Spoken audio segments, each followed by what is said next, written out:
Ticker symbol SONN has met every single upside target that we've been talking about, specifically the ones from the bi-daily momentum versus volatility backtest. Let's go ahead and go over the potentials for the coming days now.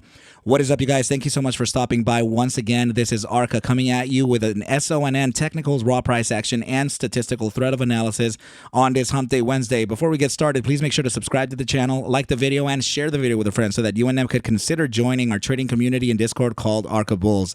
With that said, let's dive right into the charts. Okay, you guys, so I I have to be very clean with you. Actually, I was already 12 minutes and 37 seconds into this video when I noticed that my mic was not on, right? So here I go again, right? So let's start it over. Anyway, so yes, let's look at the SONN on the monthly time frame. So this is the way that we were able to tell that we were going to get an upside, first of all. Okay, you guys, so hopefully this can help some people understand how to understand this or how to perceive price action, right? First of all, we did have these ladders, right? So we counted 1, 2, 3, 4, and 5 total iterations of these ladders. Okay, so usually after 3 is when you start noticing a change in sentiment. Okay, first of all, you're gonna have to keep track of your volume, right, and those green candles. And if you do, you'll start noticing that here's the volume profile, right? You can, when you hover over the candle, you can see just how that volume is looking like, right? That right there, 6.9 mil. Moving down to this one here is actually 26 mil. Moving down to this one right over here is 103 mil. So you can see that the sentiment is increasing as the iterations count to the upside in a downside trend, of course, right? So what I'm trying to say by that is that the probabilities of this bouncing to the upside become greater and greater as you start moving past the third iteration, right? So in this case, test number 4 and 5 are absolutely viable, tests for a continuation to the upside. But it's also possible within this type of price action to look at test number 6, 7, 8, or even 9, right? So in this case, we noticed as well that we were printing a bullish engulfing candle formation right down here on the monthly iteration. So these are 2 monthly candles with a very bullish structure, right? This gave us a signal that we could be potentially facing an upside coming in. Not only that, is that this candle here, notice the volume actually came in at 120 million. So this was by far the biggest volume that we had from all of the ladders, right? Another indication that was the upside to look at. Another thing to notice here is that these 2 wicks here, although they're a little bit further apart from each other, it still can be considered a tweezer bottom, which is another very bullish thing to look at from this candle formation, right? So another thing, okay, this is the very last thing, and actually it's present moment. Notice how the volume, the last iteration bar here of volume, is crossing upside of the moving average. This asset is macro bullish, okay, you guys. This is absolutely looking very, very special, and I do see a continuation to the upside for this asset. I would say in the next 2 months or so, this asset can and has the potential to reach the target of the mean of around 278, right? But that, remember that this is not for the immediate short-term time frame. This is actually looking at a couple months down the line, maybe even 3, right? So let's go ahead and move on to the next chart here, as I do have a few things to talk to you about. First of all, literally everything that I already drew when I was talking to myself over here, right? So first of all, we have a little bit of, I don't like to call this formation because it doesn't have a huge hit rate, but it does kind of spark a little attention in the social platforms, right? So SONN printing an iteration here of an inverse head and shoulders, right? So you have your left shoulder head and your right shoulder here. We have a breakout, and it is suggesting a continuation to the upside. We have a few things to talk about in this chart, so hold on just a moment. There is a price objective for this formation, okay? So we can take a trend line from the top side of that formation all the way down to the head, right, to the very lower part of the head, and then you apply it to the top side of the right hand shoulder, right? So first of all, sorry, I forgot to mention this too. Notice that the contact points here are absolutely perfect, right? So this is essentially why I was able to identify that neckline for this head and shoulders. inverse head and shoulders, right? So that top side of the target is taking us to around $1.32, which just so happens to have a lot of rhyming with the top side of this candle here, right? You can see the high on the H value right up here when we hover over the candle, right? So let's hover over that candle. It has 131, right? So now as you move back in time, you'll start to see the relevance of a lot of other candles touching that area. The specific part of this is that it is within a gap right over here, right? And it is suggesting that that 132 is very close to the resistance of this gap. So giving it even more validation as a potential, as a higher potential target to reach. Bottom side of this target right over here, meeting that $1.14 perfectly, right on the L, right? So I like what I'm seeing here, guys. It is highly relevant. Now, there is one more formation here that is actually a little weird to look at, but it's still absolutely validated. Okay, so this is a right-angled broadening wedge. Okay, so this right-angled broadening wedge is actually playing to the upside, and it's currently facing its breakout. In 15 hours and 45 minutes, closing this candle here will validate the breakout out of this formation.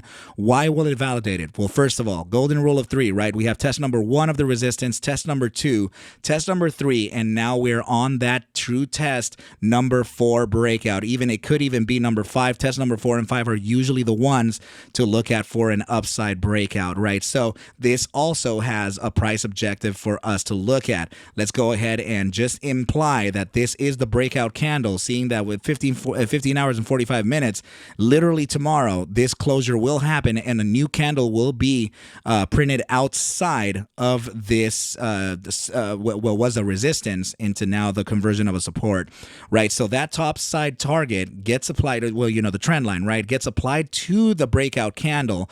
And in this case, you can see that the top side that is being suggested by the psychological target is about $2.47. Okay, so now if we actually just zoom out a little bit, please notice that we have a massive gap right over here on the buy daily, which just so happens that the price action and a suggestion from the psychological target is taking us right to that center side, right? So I love it. I love it. I love what I'm seeing here, you guys. Please remember that these targets are not statistically backed. In fact, they are geometrically backed, since the fact that we do have that for the 3-spot 618 at 124, literally right where this target is leading to. Actually, it's 132, right? So just under that is the 124 of the 3-spot 618 golden mean. Okay, so just under that too, we do have the 114. So this is naturally my range, okay, of resistance that we can face. I would say in a couple weeks, in relation to the buy daily iteration here, you're looking at 2 days for every candle closure, right? So now, what I do, however, see for the more immediate short term is actually a pullback, right? So the pullback happens because we tested the Gaussian mean. Okay, so this is the Gaussian channel here, and the mean band was tested pretty well today. Okay, and we're getting that retracement now. So that clearly means that we need to test a few zones. Okay, first of all, this candle here has a range high.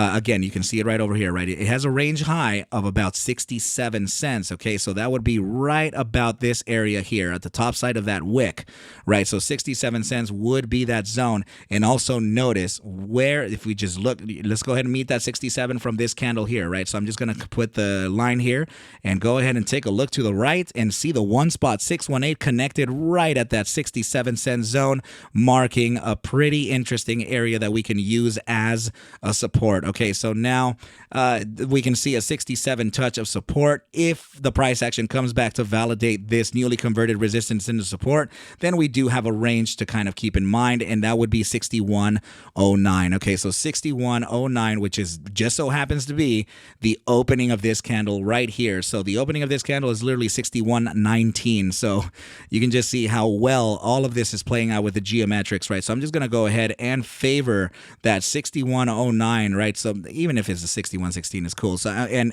up to the 1-spot 618, 67 cent zone, right? So right there could be the loading zone before a continuation to the upside. The raw price action here, the resistances that we're facing, all of that is literally telling me that we could be in that process of validating a breakout. So this is allowing bulls to come back in to the asset or introduce themselves into the asset for a potential continuation to the way up.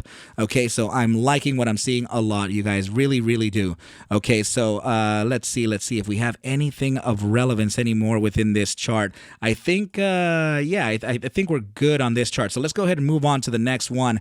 This was the statistical backtest that was able to tell us that we were going to meet a 151.36% move to the upside based on the first standard deviation, the upper bound of the first standard deviation from our average upside thrust, aka the mean.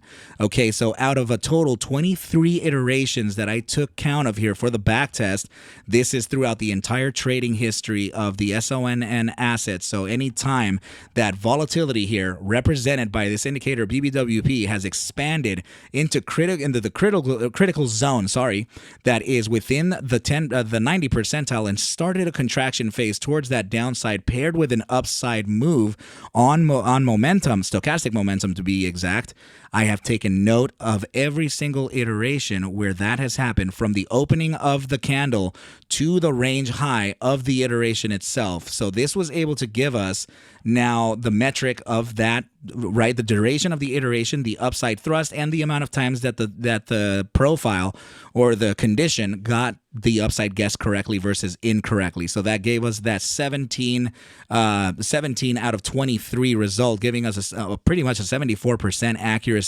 Not 100%, but not bad at all, and it proved to be very correct. Okay, so as we did meet that 151.36% move to the upside ever so perfectly. Please notice here, this is the range that we were talking about for days and days of the price action eventually leading to.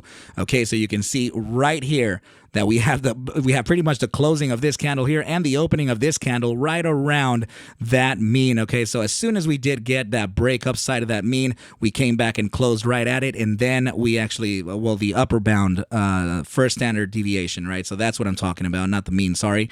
And then we got that upside continuation, and that's not to say that it's done here. It's not to say that the asset is just gonna not continue to the upside. In fact, notice how the stochastic momentum has an upside pivot now. That's incredibly bullish. Another thing is that when you have critical volatility and you have this upside pivot on that stochastic momentum, well, that's technically another move, another setup, right? As we do have DMI support. So the ADX, represented by this dotted white line, represents trending market. Anytime that we are above 30%, it is extremely strong trending market to whoever is leading the way. In this case, you can see DMI plus, which is represented by the bulls, the green line. They are on top, and right here, clearly the shorts are at the bottom. Okay, so the selling side is absolutely at a loss right here, and there is a strong trending market giving DMI support to this setup. Okay, so this is not done, and in fact, if I were to be very, very honest here, I can put a discretionary target that we can potentially be facing, and I would say that it would be at the resistance of this side right over here at about 80, I would say about 83.49 to the top side of about, I would say maybe this wick down here, right, to around maybe 93. Okay, so again, I'm thinking about 83 to about 92 or 93 could be a zone, right? So just based on a shorter time frame guess, right? But I do see that range maybe even potentially happening tomorrow. So now if we go back to that monthly time frame, take a look. This is where we have to look to see if there's anything rhyming, right? So go ahead and notice the space between these two candles here. So if we put our trend line there, look at the target on the right. It's 84.61. That's already suggesting the 83 that we're looking at as a resistance, right? Another thing to notice here is this low of this candle right here. And what is that low? In fact, we can go ahead and see the L value right up here, right on the L. We can hover over that candle and see what that valuation is. That L is landing right at 91.20. So pretty much we just said 92 or 93 cents. So now we know that we have the macro perspective kind of meeting the short-term perspective too. Okay, so if we're going to draw it in, I guess we can, right? We can just have it here for future reference. So we're going to go ahead and draw a box of resistance just like this here to that bottom side of the range on that candle, right? So just something around here is where we should be facing a resistance potentially even tomorrow. We don't know, but we'll go ahead and see and check, right? So now for the last part of the analysis, you guys, let's go ahead and take a look at the RSI. This is the 30-minute immediate short-term time frame, potentially finding a support from that SMA 14. But if I'm going to be very clear here, I do believe that 30-minute time frame can continue to the downside even more, to kind of fail it like this before a continuation onto the upside. And the reason I'm saying this is because of the bi-hourly time frame. The bi-hourly time frame does have a pretty strong pivot towards the downside, but notice that we have the SMA 14 represented by that pink line located right in the gravitational zone of the bullish control zone, guys. This is going to be facing two areas of support, the gravitational zone and the SMA 14. And what I mean by this is the RSI signal is going to be facing that support, right? So before it bounced to the upside, that's the higher probability potential. And then now as we're going up to the 4-hour time frame, we still have a massive upside pivot on that moving average and still an upside pivot on that RSI signal as well. Similar situation here to the 6-hour time frame, looking very good. Another similar situation here on the 8-hour time frame still, right? So although that these time frames are already overextended and they're overbought, they're still suggesting a continuation to the upside, and that cannot be taken lightly, especially that this asset is just ripping, right? So notice here, 12-hour time frame has found that support from the SMA 14 and has continued to the upside. Jumping into the macro time frames like the 3-day and the 5-day, notice that we have absolute upside pivots here. This is in the gravitational zone of the bull weakness percentile. Very likely for this to get pulled up into the bull strength percentile. Upside pivot on that SMA 14, same situation here within the 5-day time frame. In fact, it's approaching that gravitational zone with an upside pivot on that SMA 14. Guys, this is looking very good for SONN, and I am definitely happy for those who were able to take advantage of the on their paper trades, right, for the entries that we were suggesting. So please remember, first and foremost, you guys, that I'm not a financial advisor. Take whatever I do show and iterate within these videos as just a form of entertainment, as I cannot suggest for you to buy, sell, or hold any assets whatsoever. I need you to do your own due diligence and everything will be cool. But with that said, you guys, I wish you well, a very good night, and I will catch you at the bell literally mañana. Adios.